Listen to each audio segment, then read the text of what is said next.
Assalamualaikum warahmatullahi wabarakatuh.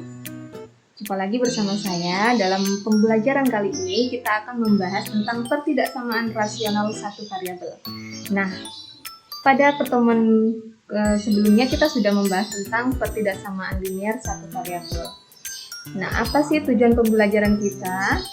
Tujuan kita adalah melalui kegiatan pembelajaran dengan metode diskusi, tanya jawab, analisis, penugasan dengan pendekatan saintifik, peserta didik dapat yang pertama menjelaskan penyelesaian pertidaksamaan rasional satu variabel, menentukan penyelesaian pertidaksamaan rasional satu variabel, menghitung masalah yang berkaitan dengan pertidaksamaan rasional satu variabel.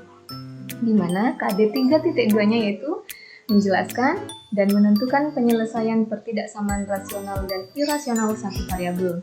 KD 4.2 yaitu menyelesaikan masalah yang berkaitan dengan pertidaksamaan rasional satu variabel. Kemudian apa sih manfaat kita dalam belajar materi ini? Yang pertama, dapat dipergunakan dalam menghitung batasan sesuatu pada kegiatan tertentu. Misalnya, menghitung batasan kalori per hari agar tidak lebih dari aturan yang digunakan untuk mengontrol kandungan kalori dalam makanan per hari dan lain-lain. Kemudian materi ini juga terkandung dalam Al-Quran surat ke-86 ayat 13. Apa itu?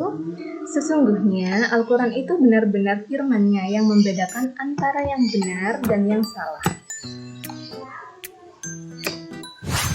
Nah, pertidaksamaan rasional itu apa sih?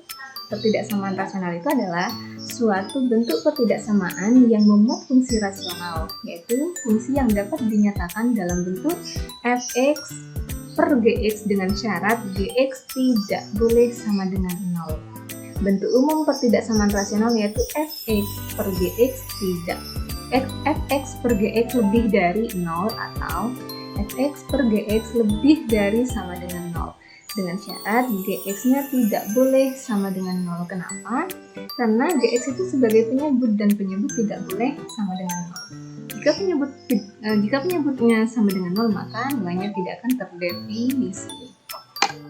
Kemudian fx per gx kurang dari 0 atau fx per gx kurang dari sama dengan 0. Jaga dengan syarat gx tidak boleh sama dengan 0. Nah, berikut hal-hal yang tidak dibenarkan dalam menyelesaikan bentuk pertidaksamaan rasional karena akan merubah domain fungsi tersebut.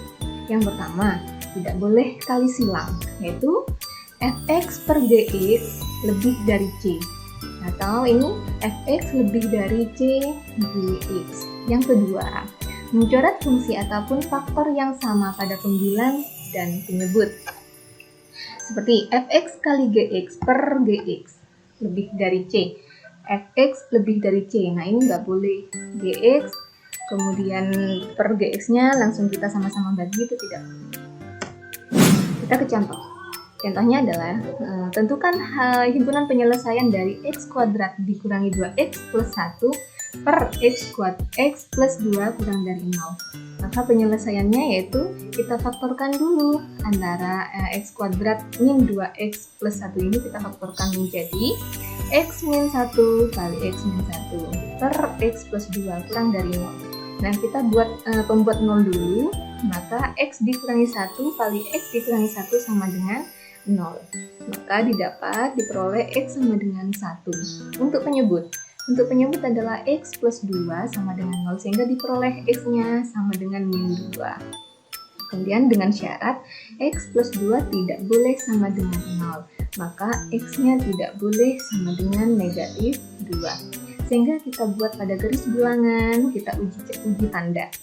Kita ambil angka sembarang atau bebas sebelum min 2, kita masukkan ke soal ini. Nah, ketika dimasukkan ternyata nilainya menghasilkan negatif, sehingga untuk sebelah kiri negatif 2, maka hasilnya adalah negatif. Daerahnya negatif. Kemudian antara negatif 2 dengan 1 kita ambil angka bebas juga, maka kita masukkan lagi, ternyata diperoleh lebih dari 0 atau positif. Kemudian kita ambil lagi angka lebih dari 1 sehingga juga diperoleh positif. Kemudian Karena pertidaksamaan bertanda negatif, maka daerah penyelesaian pada interval yang bertanda negatif itu yang merupakan penyelesaiannya. Berarti dari negatif 2 ke kiri. Sehingga himpunan penyelesaiannya adalah X kurang dari negatif 2. Nah, sekarang himpunan penyelesaian suatu pertidaksamaan rasional dapat ditentukan dengan langkah-langkah sebagai berikut. Berdasarkan contoh tadi ya. Yang pertama, nyatakan dalam bentuk umum. Kemudian yang kedua, tentukan pembuat nol pada pembilang dan penyebut. Kemudian yang ketiga, tulis pembuat nol pada garis bilangan dan tentukan tanda untuk tiap-tiap interval pada garis bilangan. Yang keempat, tentukan daerah penyelesaiannya. Untuk pertidaksamaan lebih dari atau lebih dari sama dengan daerah penyelesaian berada pada interval yang bertanda positif, dan untuk pertidaksamaan kurang dari atau kurang dari sama dengan daerah penyelesaiannya berada pada interval yang bertanda negatif. Dengan memperhatikan syarat bahwa penyebut tidak sama dengan nol, tulis himpunan penyelesaian yaitu interval yang memuat daerah penyelesaian. Mungkin itu saja. Selanjutnya untuk anak-anak bisa mengerjakan latihan dan tugasnya yang akan saya kirim melalui WhatsApp, di grup dan di Google Classroom ya. Semoga bermanfaat. Jangan lupa belajar. Jangan lupa kita berdoa dulu supaya Allah selalu memberkati kita. Assalamualaikum warahmatullahi wabarakatuh.